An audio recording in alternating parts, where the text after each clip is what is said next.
안녕하세요. 부산에서 아들을 키우면서 살고 있는 40대 여성입니다. 저는 오늘 돈 욕심과 바람기로 똘똘 뭉친 시누이와 시어머니 때문에 겪게 된 기막히고 어이없는 사연을 말씀드리려고 글을 올립니다. 저희 시누이와 시어머니는 이성과 상식이란 수준을 벗어나 버렸죠. 이곳을 알고 난 뒤에 자주 들리면서 여러 사연들을 보았지만 제 시어머니와 시누이만큼 납득이 안 되는 짓을 저지른 쓰레기 같은 인간들은 없을 겁니다. 세상에 이런 미친 생각을 하는 인간들이 버젓이 살아있는데 아무도 모르고 있다는 사실이 억울하네요. 부족한 글이지만 끝까지 읽어주시기를 부탁드리며 지금 생각해도 꿈을 꾼 것처럼 믿어지지 않는 이야기를 시작하도록 하겠습니다. 저는 초등학교에 들어갈 무렵에 아버지가 돌아가시고 홀어머니 밑에서 어렵게 자랐습니다.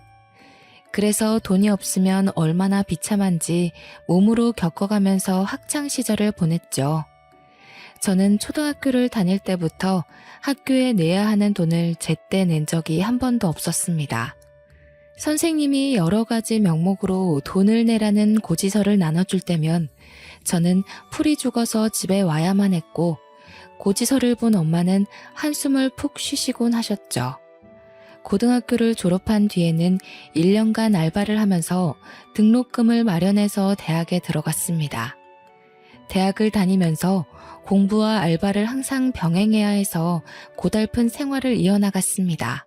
그런데 대학을 졸업할 무렵에 엄마마저 세상을 떠나고 마셨어요. 저희 엄마가 당뇨가 있다는 진단을 받았지만 돈 문제로 약을 먹지 않고 버텼거든요. 몇 년이 지나자 망쳤고 다른 장기들도 차례로 제 기능을 잃어갔습니다. 그제서야 엄마가 병원을 찾았지만 치료 시기를 놓쳐버려서 제가 취직을 해서 사회생활을 하는 모습을 보지 못하고 안타깝게 세상을 떠나고 마셨습니다. 남편은 대학을 졸업한 후에 들어간 직장에서 만나게 되었죠. 저희 남편은 유독 말이 없고 과묵한 성격이었습니다. 그래서인지 아직도 남편을 처음 만난 날이 생각나네요. 처음 입사 후 배치된 부서에서 동료들과 인사를 나누던 때였습니다. 다들 반갑게 웃으면서 저를 환영해 주더라고요. 이야, 이게 몇 년 만에 보는 신입이야? 철진 씨가 드디어 막내 자리를 넘겨주게 되었네? 제가 어색하게 인사를 건네고 조용히 하는 말들을 들어보니까 2년 만에 처음으로 신입 직원이 들어온 것 같더군요. 그더라 직속 선배인 남편에게 먼저 인사를 건넸습니다. 안녕하세요. 한정혜라고 합니다. 앞으로 잘 부탁드려요. 신입이 그러면 최소한 통성명을 하면서 악수라도 청할 텐데 제 남편은 자리에 가만히 앉아서 웃기만 했습니다. 처음에는 남편이 제가 마음에 안 들어서 저러나 싶었는데 다른 여직원들 말을 들어보니 그게 아니었습니다. 철진 씨, 원래 말이 없어. 누가 말 걸어도 딱 필요한 말만 하거든. 난 처음에 벙어리인 줄 알았다니까. 여직원들은 과묵하고 내성적인 남편을 두고 목석 같다고 하면서 그다지 좋아하지 않았지만 저는 참새처럼 짹짹거리는 남자보다 눈길이 갔습니다. 남편처럼 진중하고 입이 무거운 남자가 이상형이었거든요. 그렇게 시간이 지나면서 업무에 손이 익었고 남편과 같이 업무를 하는 일도 생겼습니다. 저와 남편은 한 팀이 되어서 일을 할 때 유난히 손발이 잘 맞았습니다. 프로젝트를 같이 할 때도 손발이 척척 잘 맞았죠. 다른 사람들과 일을 할 때에 좀처럼 웃지 않던 남편도 저와 업무를 할 때에는 미소를 지으면서 저를 보고 있다가 눈이 마주치곤 하였습니다. 저도 남편과 같이 일을 할 때면 왠지 마음이 편해졌고요. 그러다 3년이 지난 어느 날 제 책상 위에 손편지가 하나 놓여 있었습니다. 읽어보니까 남편이 쓴 편지더군요. 저를 향한 남편의 애틋한 마음이 느껴져서 편지를 읽으면서 저절로 미소가 지어졌습니다. 그걸 이상하게 생각한 다른 여직원이 등 뒤에서 편지를 훔쳐봤더라고요. 갑자기 호들갑을 떨면서 소리를 지르길래 저도 깜짝 놀랐습니다. 어머, 이게 뭐야? 러브레터 아니야? 세상에, 80년대도 아니고 아직도 이런 걸로 사랑 고백하는 사람이 있어? 저는 민망해서 아무 말도 안 하고 자리에 앉았지만 여직원들이 수군거리는 소리가 들렸습니다. 하지만 집에 가서 남편에게 정성을 들인 답장 편지를 썼죠. 편지 내용은 저와 사귀고 싶어하는 남편의 마음을 받아들인다는 내용이었습니다. 3년 넘게 같이 일하면서 저도 남편에게 호감을 가지고 있었거든요. 그 뒤로 남편과 저는 다른 직원들도 알아보는 사내 커플이 되었습니다. 회사에서 교제 중인 커플이라고 말하면 다 저희를 지목할 정도로 오래 사귀었죠. 2년 정도 교제하다 보니 결혼 이야기가 나왔습니다. 하지만 결혼 전에 시어머니를 만나면서 행복한 결혼 생활을 꿈꿨던 저의 환상이 박살나버렸습니다. 시어머니는 돈 욕심이 유난히 많았는데 제가 가진 것 없는 고아라는 걸 알자 엄청나게 무시했는데요. 뭐? 집안에 단 한 푼도 없어? 너는 길거리에 나가면 널려있는 게 여자들인데 어디서 저런 거지 같은 애를 데리고 온 거냐? 세상에, 제대로 된 혼수 받을 생각은 아예 접어야겠구나. 아휴, 내 팔자야. 시어머니는 첫 대면부터 저를 대놓고 구박해서 기가 죽게 만들었습니다. 남편은 극성맞은 시어머니의 말에 대꾸조차 안 하더라고요. 그래도 저는 남편을 사랑했기에 포기할 수 없었습니다. 시어머니가 저를 어떻게 생각하든 저희들은 결혼을 했고 분가를 해서 살게 되었죠. 결혼 후에 느끼게 된 거지만 남편은 이상하게 시어머니와 있으면 말이 더 없어졌어요. 워낙 말이 없는 사람이라서 그럴 수도 있다고 넘겼지만 시어머니와 시누이와는 거의 말을 섞지 않았죠. 그에 비해 시어머니와 시누이는 수다스러울 정도로 말이 많았습니다. 시어머니께서 저희 집에 자주 들리셨는데 그때마다 잔소리를 잔뜩 늘어놓으셨어요. 얘야, 직장 다닌다는 핑계로 살림은 아예 안 하는 거니? 집이 돼지우리도 아니고 이게 뭐냐? 죄송해요. 요즘 일이 바빠서 청소를 제대로 못했어요. 여자가 청소를 제대로 못했다는 게 말이 되니? 빨래는 잔뜩 처박아 놓고 뭐 하는 거냐? 이따위로 살림할 거면 당장 직장 때려치워. 시어머니는 기숙사의 노처녀 사감처럼 저를 쥐잡듯이 몰아세웠습니다. 그러니 직장에서 퇴근을 하고 와도 시어머니가 언제 들이닥쳐서 검열을 할지 몰라서 마음이 늘 불안했어요. 그런데 퇴근을 한 남편은 시어머니가 말을 걸어도 대꾸조차 하지 않았고 고개만 끄덕였습니다. 여보, 나 진짜 힘들어. 어머님이 맨날 찾아와서 이래라 저래라 하는데 피곤해 죽겠어. 당신이 오지 말라고 말해봐. 그리고 당신은 왜 집에 오면 말을 안 해? 어머님하고는 완전 딴판이야. 그냥 피곤해서 그런 것뿐이야. 엄마나 해주가 하는 말은 신경 쓰지 말고 그냥 흘려들어. 당신은 나만 믿고 살면 돼. 당신은 옆에서 듣고만 있으면서 뭘 믿고 살라는 거야? 당신이 중간에서 중재를 해줘야 내가 숨쉬고 살지. 남편은 결혼 후 손아래 시누이까지 저를 무시한다는 사실을 알고 있었습니다. 시누이는 남편보다 먼저 결혼을 했지만 바람을 피우다 이혼을 당하고 친정으로 쫓겨나서 시어머니 집에 얹혀 살고 있었습니다.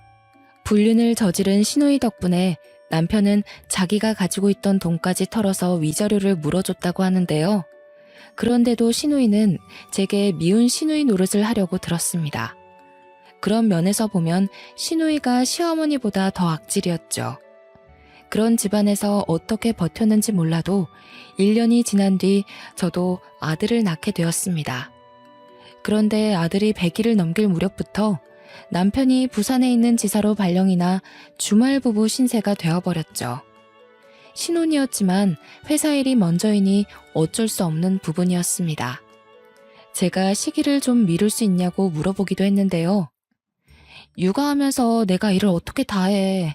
당신이 있어야 직장도 다니지. 나 이제 회사로 복귀하지 말라는 말이야? 좀 나중에 발령 갈 수는 없을까? 나도 그럴 수 없으니까 그렇지. 이번에 발령 가면 거리가 멀어서 자주 못 올라올 거야. 내가 없어도 성진이 잘 돌보고 당신도 몸 조심하고 잘 지내. 결국 남편이 지방에 내려가자 신이 난 건 신우이였어요. 그전에는 집에 와도 남편이 퇴근하기 전에 시댁으로 가곤 했는데 이제는 하루가 멀다 하고 집으로 와서 저를 몸종처럼 부리면서 잔소리를 늘어놓았어요. 그리고 자기 집처럼 자고 가는 일도 다반사였죠. 게다가 주말이면 친구들을 데리고 쳐들어와서 파티를 한다면서 난장판을 만들었습니다. 심지어 어떤 날은 남자친구를 데리고 오기도 했어요. 어처구니 없었지만 싫은 소리를 했다가는 시어머니에게 그대로 일러바칠 게 뻔해서 꾹 참았습니다. 시누이는 시어머니를 닮아서 남자들이 혹할 정도로 얼굴이 반반한 편이었습니다. 결혼을 한 유부녀였을 때도 바람을 피웠는데 이제는 걸릴 것 없는 돌싱이니 그야말로 자유로운 영혼이 되어서 여러 남자들과 어울려 놀았죠. 남자친구를 데리고 온 시누이는 저희 집을 모텔로 착각했는지 저와 아들이 있는데도 방 안에서 낄낄거리며 낯뜨거운 짓거리를 했습니다. 제가 일부러 인기척을 내도 그딴 짓을 서슴없이 해서 결국 문을 두드리며 소리쳤습니다. 혜주야, 어린 조카가 있는데 무슨 짓이야. 네가 어떤 남자를 만나든 상관 안 하는데 지금 남자랑 놀 생각이면 모텔로 가. 언니, 내가 뭘 어쨌다고 이래? 오빠가 집에 없으니까 허전해서 나한테 심술 부리는 거야? 그럼 언니도 남자 만나. 뭐? 나보고 바람피라는 거야? 그러라고. 설마 오빠한테 다 말하려고? 그럼 내가 먼저 선수 쳐야겠다. 오빠 와이프가 바람피고 있어요. 라고. 왜 있지도 않은 말을 지어내? 마음대로 남자들 데려온 건 너잖아. 그럼 무릎이라도 꿇어봐. 지금 무릎 꿇고 빌면 오빠한테 말 안 할게. 내가 무릎 꿇을 것 같아? 네가 말한다고 우리 남편이 믿을 것 같아? 믿게 만들면 되지. 내가 요즘 어떤 남자를 만나는 줄 알아? 엄청난 돈줄을 만나고 있거든. 재산이 무려 200억이래. 요즘 돈 있으면 다 되는 거 알지? 기다려봐. 없는 죄도 만들어줄게. 제가 아무리 목소리를 높여봐도 시누이는 말 같지도 않은 소리를 했어요. 진짜로 남편에게 제가 바람피고 있다고 말하려고 하길래 결국 무릎을 꿇고 말았습니다. 시누이가 절 골탕 먹이려고 어떻게든 증거를 만들어내서 복수할 것 같았거든요. 그런데 시누이가 진짜로 돈줄이라는 남자를 데려와서 재혼할 거라고 하더군요.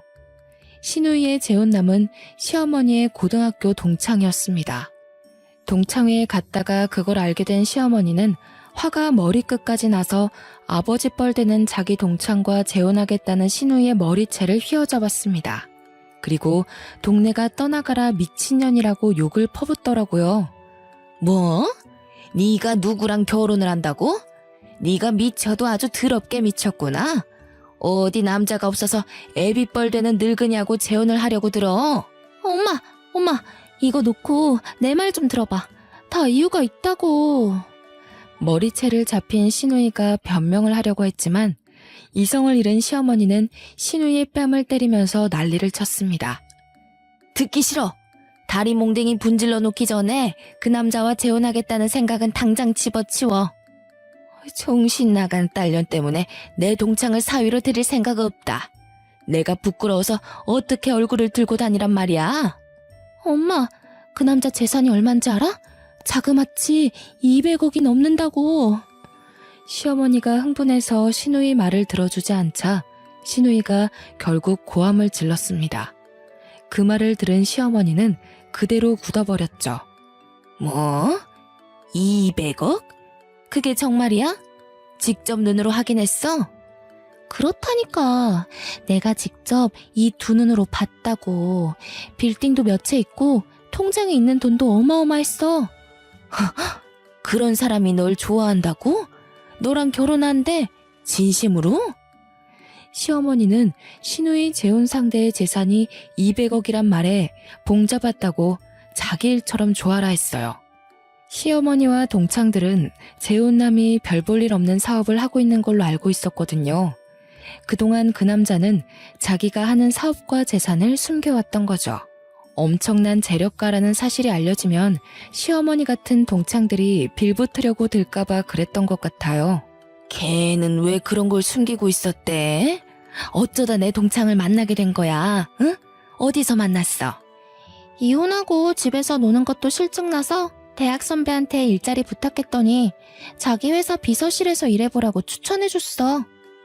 신우이의 대학 선배가 재혼남이 운영하는 회사의 기획실에서 근무하고 있었다고 합니다. 신우이가 일자리를 알아봐달라고 하자 신우이가 예뻐서 비서 자리를 추천해줬나 보죠. 역시나 신우이를 비서로 맞은 재혼남은 곱상한 외모에 반해 관심을 보였다고 합니다. 신우이에게 5년 전에 아내를 먼저 보내고 혼자 살고 있다고 어필했다고 하는데요.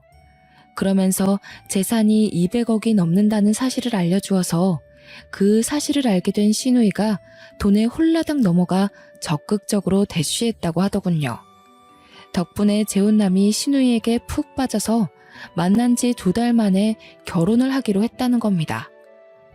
재력가와 결혼한다는 소식만으로 두 모녀는 마치 자기들이 200억대 자산가가 된 것처럼 들떠 있었습니다. 그걸 보는 저는 기가 막힐 뿐이었죠. 신우이가 그 남자와 재혼한 후에 시어머니는 동창이자 사위인 신우이 재혼남을 찾아가서 재산을 나눠달라고 비굴하게 사정을 했다고 합니다. 정수야, 우리가 이런 희한한 관계로 엮인 것도 인연인데 모른 척 할 수 있니? 20억만 해주한테 해주라. 우리 집안에 빚이 좀 있어서 어려워. 그러니까 좀 도와줘. 결혼할 때는 빚 이야기 없었잖아. 순영아, 네가 이렇게 나오면 우리 사이가 아주 곤란해져. 앞으로 한 번만 더 돈 이야기 꺼내면 네 딸하고 이혼할 거니까 그렇게 알고 있어. 당연히 재혼남은 시어머니의 터무니없는 요구를 단칼에 잘라버렸어요. 하지만 시어머니는 포기하지 않고 몇 번이나 재혼남의 회사로 찾아갔습니다. 재혼남은 시어머니를 만나주지 않았지만 재혼남은 집에서 신우이의 돈 타령을 듣고 사는 것 같았죠. 아버지 뻘인 남자와 재혼을 결심한 신우이의 목적은 오로지 돈이었기에 두 모녀는 재혼남의 돈을 빼내려고 온갖 방법을 동원했지만 전부 다 실패로 끝나고 말았습니다. 그러다 얼마 후에 신우이가 재혼남 몰래 바람을 피운다는 사실을 알게 되었습니다. 제 집에 와서 시어머니와 신우이가 하는 대화를 들어보니까 재혼남은 아직 모르는 것 같았습니다. 혜주야, 네가 웬일로 남자를 안 만나니? 정수가 나이가 있다 보니 반밀은 제대로 안 될 텐데 무슨 재미로 살고 있어? 엄마는 걱정도 팔자야. 내가 그 늑다리하고 재미 보려고 결혼한 줄 알아? 재미는 다른 놈하고 보면 되는 거 아니야? 신우이는 내연남이 있다는 말을 주저없이 하고 있더라고요.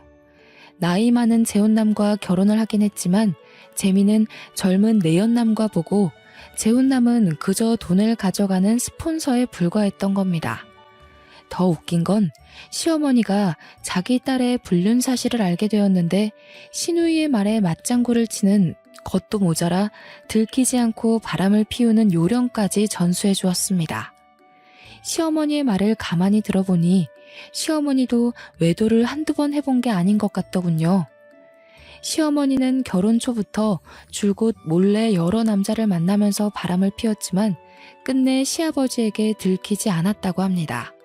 예전부터 눈에 띄는 외모로 남자들에게 인기가 많았다고 하는데요. 덕분에 남자들이 늘 꼬였는데 시아버지가 가장 적극적으로 구애한 탓에 결혼한 것 같더라고요.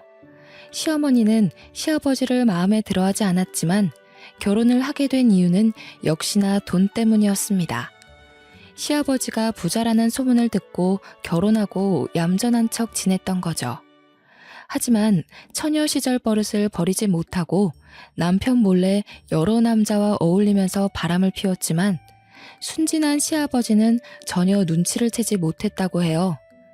착하고 순진했던 시아버지는 시어머니가 하는 말이라면 파트로 매주를 쓴다고 해도 그대로 믿을 정도였다고 합니다. 어느 날은 시아버지께서 출장을 가신다고 하자 내연남을 집으로 데려왔다고 하는데요. 시아버지께서 갑자기 출장이 취소됐다면서 들이닥쳤다고 하죠. 꼼짝없이 불륜 현장을 들켰지만 시어머니께서 이렇게 둘러댔다고 들었습니다. 아니, 당신 출장 안 가고 집에는 웬일이야? 응, 출장이 연기됐어. 어휴, 더워라. 갑자기 왜 이렇게 더워진 거야? 일단 나는 씻고 올게. 시아버지께서 땀을 너무 많이 흘렸다고 욕실에 가려고 하자 깜짝 놀란 시어머니께서 급히 앞을 막았어요. 왜냐하면 욕실에 내연남이 숨어 있었거든요. 안 돼. 지금은 손님이 와 있어. 지금 큰일 보고 있대. 갑자기 손님? 누군데? 아, 내 친구야. 약속하고 온 건 아닌데 갑자기 찾아와서 나도 놀랐어. 이런 식으로 시어머니께서 친구가 놀러 왔다고 둘러댔고 나오라고 욕실 문을 두드렸다고 합니다. 잠시 후에 욕실에서 내연남이 나와서 시아버지께 인사를 했다고 하죠. 당연히 여자친구일 거라고 생각했던 시아버지는 놀랐지만 시어머니가 영업사원으로 일하는 고등학교 동창이 근처를 지나가다 날씨가 너무 더워서 샤워를 하고 가려고 잠깐 들렀다는 어이없는 말을 해버렸습니다. 그런데 더 기가 막힌 건 시아버지께서 그 말을 그대로 믿어버렸다는 거예요. 결혼하고 애도 있는 친구라는 말에 시아버지께서는 남자 동창을 정중하게 배웅해줬다고 하네요. 여자가 혼자 있는 집에 와서 샤워를 한 남자 동창을 말이죠. 그런 낯뜨거운 과거를 무용담처럼 자랑스럽게 늘어놓는 시어머니를 보고 있으니 제가 다 창피했습니다. 시누이의 바람기는 시어머니께 물려받은 것 같았어요. 시아버지는 아내의 불륜을 까맣게 모른 채 세상을 떠났다는 게 아직도 분하네요.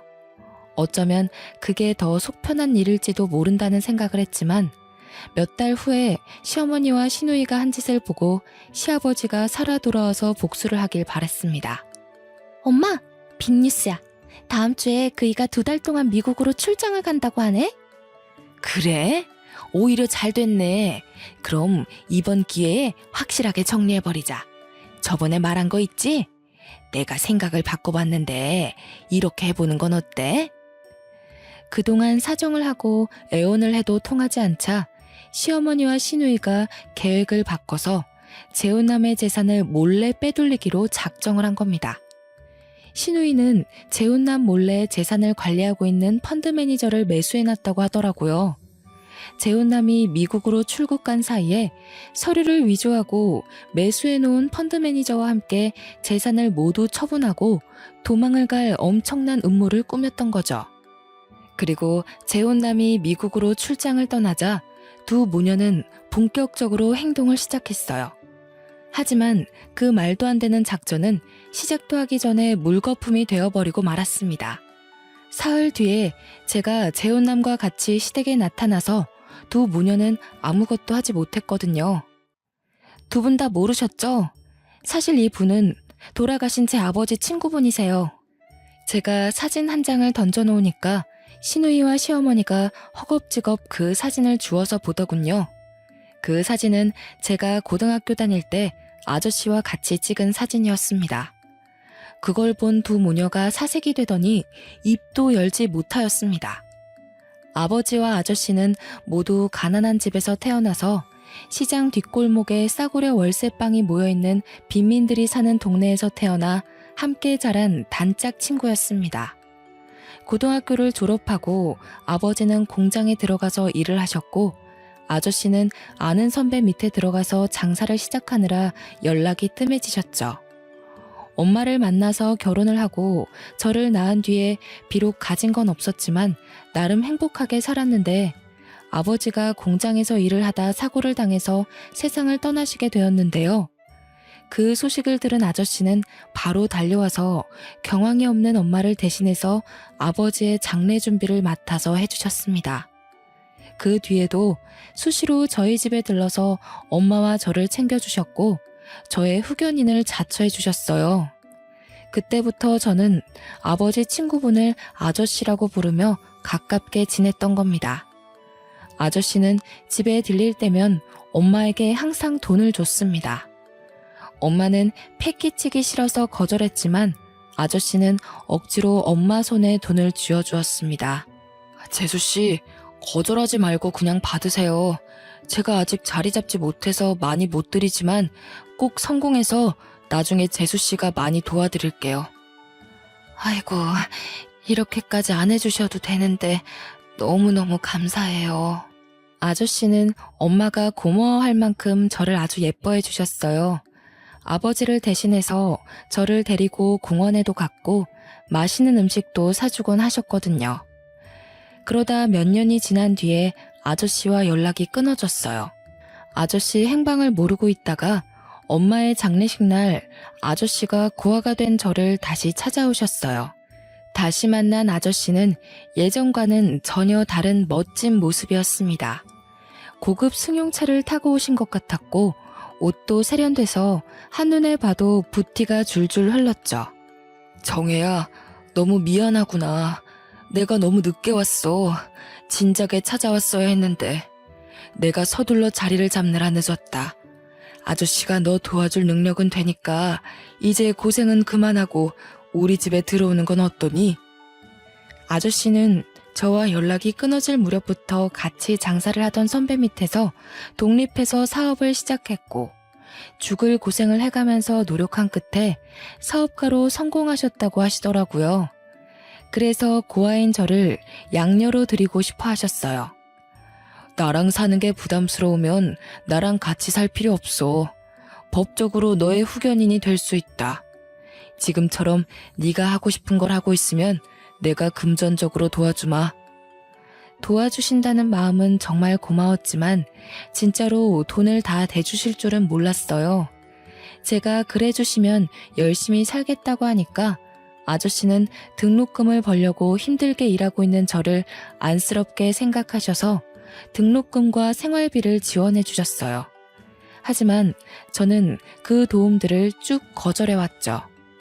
친가나 외가 쪽도 아닌 완전한 남이 저를 도와준다는 것 자체가 부담이었어요. 언젠가 다 갚아야 하는 돈이라고 생각해서 아저씨를 만날 때마다 마음만 받겠다고 말하였습니다.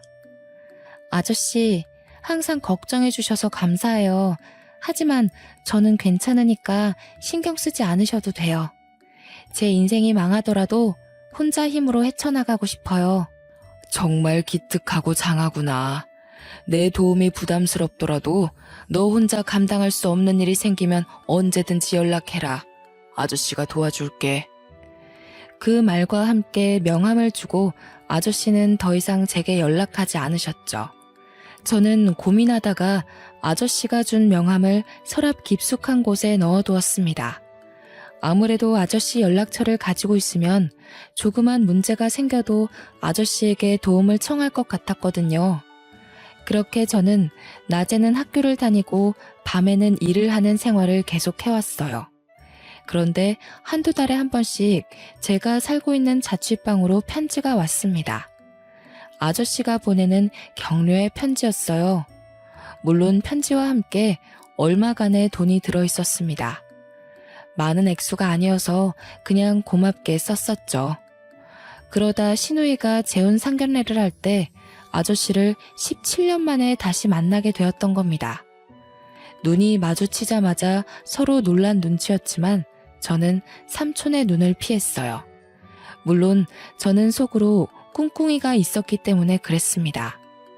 나중에 몰래 아저씨에게 결혼하지 말라고 말하려고 했는데 아저씨가 먼저 화장실을 다녀오는 제 팔을 잡고 사람들이 없는 곳으로 데리고 갔습니다. 정혜야, 너 나 못 알아보겠니? 네가 아저씨라고 부르면서 잘 따랐잖아. 이제 정혜 너도 가정을 이뤘구나. 늦었지만 축하한다. 네 아버지가 이 모습을 봤어야 하는 건데. 아저씨는 제가 못 알아봤다고 서운해하는 것보다 어느새 다 커서 애엄마가 된 저를 보면서 감격의 눈물을 흘리셨어요. 그날 저는 저희들의 관계를 시댁 식구들에게는 절대 비밀로 하자고 하고 나중에 이유를 말해주겠다고 했어요. 아저씨도 이유를 궁금해하셨지만 비밀을 지키겠다고 약속했죠. 그래서 저희들의 관계를 전혀 모르고 있었던 두 모녀는 제가 있는 자리에서 아저씨에 대해 막말을 했고, 신우이는 자신의 불륜을 신이 나서 까발렸던 거예요. 거기에 한술 더 떠서 아저씨의 펀드 매니저를 매수하고 서류를 조작해서 전 재산을 빼돌리려는 계획까지 다 말했던 겁니다. 저는 그 인간들을 그냥 내버려뒀다가는 아저씨가 큰 낭패를 볼 거라고 생각해서 시어머니와 시누이가 하는 대화를 모두 녹음해뒀습니다. 제가 그 증거들을 들이밀자 그 인간들은 아무 말도 못하고 그 자리에 주저앉더군요. 그런데 그때 시어머니께서 충격적인 태도를 보였습니다. 나는 우리 딸이 하라는 대로 한 거다. 나는 인연한테 정신 차리라고 몇 번이나 말했어. 어떻게 남편을 배신하고 재산을 빼앗을 생각을 하냐고. 엄마, 미쳤어? 엄마가 언제 그랬어? 엄마 목소리 녹음된 거 안 들려? 엄마가 얼른 하자고 부추겼잖아. 너 머리가 어떻게 된 거 아니니? 이 애미를 감방 보낼 셈이야? 난 그런 적 없어. 그럼 딸을 감방에 보내려고? 이 노인네가 치매 걸렸나? 어떻게 나한테 이럴 수 있어? 시누이가 보내차서 시어머니를 치매 노인 취급한 것도 모자라 욕짓거리를 내뱉더라고요. 시어머니도 그런 시누이에게 쌍욕을 하더니 갑자기 시누이 머리채를 잡아챘습니다. 뭐 어쩌고 저째? 내가 너 같은 것을 배 아파서 낳았다는 게 말이 안 된다. 차라리 낳지 말걸. 자식 잘못 낳아서 깜빵 가게 생겼잖아. 책임져. 책임지라고. 뭘 책임져? 엄마가 책임져야지. 엄마가 괜찮다며 아무도 모를 거라며. 네가 멍청하게 나불대서 그런 거 아니야. 난 평생을 바람펴도 안 걸렸어. 너만 아니었으면 안 걸렸다고. 자랑이다. 바람핀 게 자랑이라고. 그래, 잘 생각해보니까 내가 한 남자한테 정착 못한 것도 엄마 탓이네. 피가 더러워서 그랬어. 이게 다 엄마 때문이라고. 네가 바람핀 게 내 잘못이라고? 그래, 다 내 잘못이니까 너 죽고 나 죽자. 시어머니가 소리를 지르면서 시누이를 때리고 발로 차는데 시누이도 지지 않았습니다. 모녀지간이 주먹질하고 쥐어뜯는 모습을 보고 어안이 벙벙해졌죠. 저희가 부른 경찰이 오니까 그제야 정신을 차렸는지 무릎까지 꿇고 눈물을 흘렸지만 받아주지 않았습니다. 아저씨는 자기를 속이고 바람을 피우면서 돈을 빼돌리려고 한 시누이를 절대 용서해주지 않았어요. 쌍욕하면서 부모 팰 때는 언제고 용서해달라고? 네가 돈에 미쳐서 정신이 나갔구나. 너 같은 년은 제대로 혼쭐 나봐야 해. 너 고소해서 하루아침에 빈털터리로 만들어줄 테니까 딱 기다리고 있으라고. 오빠, 고소라니. 우리 이런 사이 아니잖아. 나 사랑한다고 할 땐 언제고 이러기 있어? 오빠, 내 말 좀 들어봐. 나는 엄마가 하라고 해서 했어. 엄마가 날 조종한 거라고. 조종? 네 목소리 녹음된 건 어떻게 할 건데? 나 몰래 재산 빼돌리자고 한 목소리 딱 네 목소리 아니야? 조작된 거야. 이건 아니야. 엄마 목소리라고. 다시 잘 들어봐. 어? 조작되긴 개뿔. 달라붙지 마. 너랑 다시 잘해볼 생각 전혀 없으니까.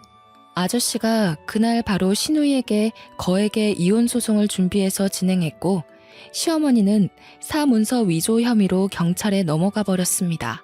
저희 남편은 시누이가 바람을 피웠다가 또 이혼당했다는 소식을 듣고 서울에 올라왔죠. 그러자 시누이와 시어머니가 구세주를 만난 것처럼 도와달라고 남편에게 매달렸습니다. 철진아, 잘 왔다. 내가 전화를 몇 통이나 했는데 이제 오니? 우리 딸이랑 결혼한다는 놈이 날 감옥에 넣어버린다고 하더라. 네가 도와주지 않으면 나 진짜 깜빵 가게 생겼다. 제발 엄마 좀 살려줘. 그런데 남편이 뜻밖의 말을 꺼내기 시작했습니다. 엄마, 솔직하게 할 말이 있어. 아버지가 돌아가신 후로 나는 쭉 고아라고 생각하고 살아왔어. 엄마와 동생한테 받은 상처가 너무 컸거든. 남편은 지금껏 아내인 제게도 말하지 않고 가슴속에 꽁꽁 숨겨두고 있던 놀라운 사실을 털어놓았습니다. 남편은 시어머니가 여러 남자를 문란하게 만나면서 시아버지를 가지고 논다는 사실을 알고 있었다고 합니다. 하지만 시아버지가 받을 충격을 고려해서 말하지 않고 참다가 도저히 참을 수 없어서 시아버지에게 모두 말하려고 했는데 시아버지가 심장 발작을 일으키면서 쓰러지셔서 말할 기회를 영영 놓쳐버렸다고 하죠. 그때부터 남편은 어머니와 여동생에게 마음의 문을 닫아버렸다고 하는데요. 그러면서 입까지 같이 닫아버려서 말수가 줄어버렸다고 고백했습니다. 결혼 후에도 어머니와 여동생이 자꾸만 찾아오자 자원에서 부산에 있는 지사로 내려갔다고 해요. 자기 엄마와 여동생으로부터 벗어나서 몇 년 동안 지방에서 자리를 잡으면 저와 아들을 데려갈 생각이었다고 하더라고요. 난 한 번도 당신을 엄마라고 생각한 적 없어. 그냥 낳기만 한다고 부모가 아니야. 부모 노릇을 해야 부모지. 어떻게 그런 짓을 해놓고 난처할 때 나를 부를 수 있어? 아들, 나는 그게 아니라 외로워서 그랬어. 네 아버지가 너무 바빠서 그랬다고. 네 아버지 그렇게 정직한 사람 아니었다. 네 아버지도 바람 폈어. 바람 폈다고. 말도 안 되는 소리 하지 마세요. 우리 아버지가 바람을 폈다고요? 우리 아버지는 절대 바람 필 사람 아니에요. 네가 그걸 어떻게 아니? 내가 직접 봤다니까. 내가 이 두 눈으로 봐버렸다고.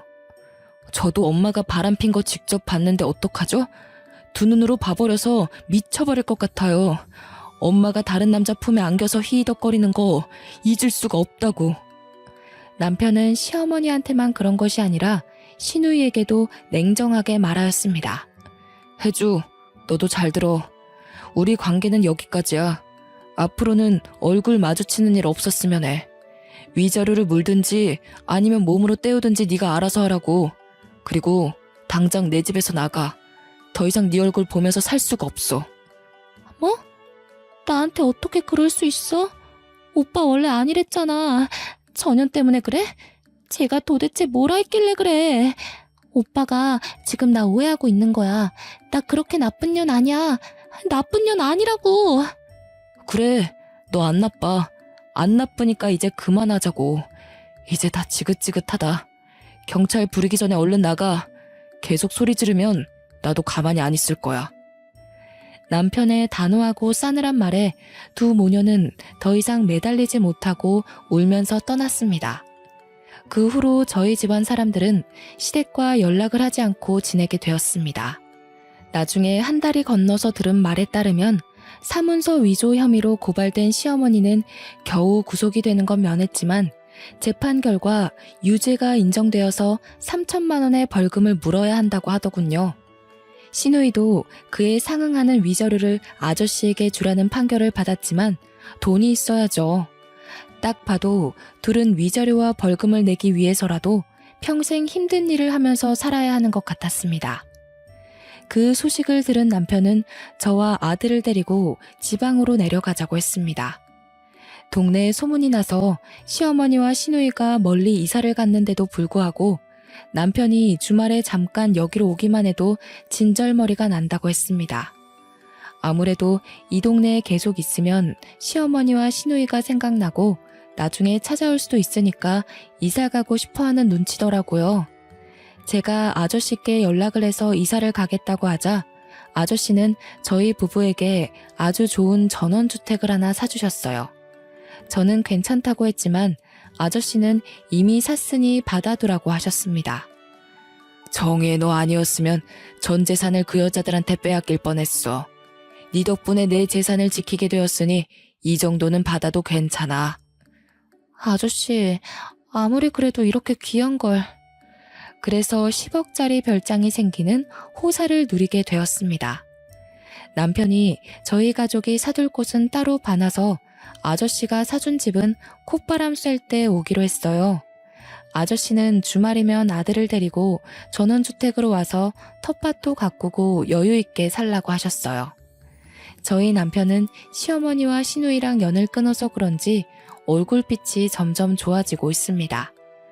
이렇게 말이 많았나 싶을 정도로 제 옆에서 조잘조잘 떠드는데 이상한 기분이 들더라고요. 마치 새 인생을 사는 것 같았습니다. 아마 이게 다 아저씨 덕분이겠죠. 그때 이후로 아저씨와 저는 연락을 하지 않고 있지만 명절 때마다 찾아뵈려고 합니다. 부모님처럼 안부 인사 드리려고 했는데 오히려 피하시더라고요. 아마 저에게 부담이 될까봐 배려를 해주시는 것 같습니다. 그래도 간간히 문자는 드리고 있으니 조만간 맛있게 반찬이라도 해서 보내드려야겠죠. 여기까지 사연 읽어주셔서 감사합니다. 더 이상 시어머니와 시누이 인생에 제가 낄 날이 없었으면 하네요. 여러분은 부디 이런 복잡한 일 없이 무탄한 하루 보내시길 바랍니다.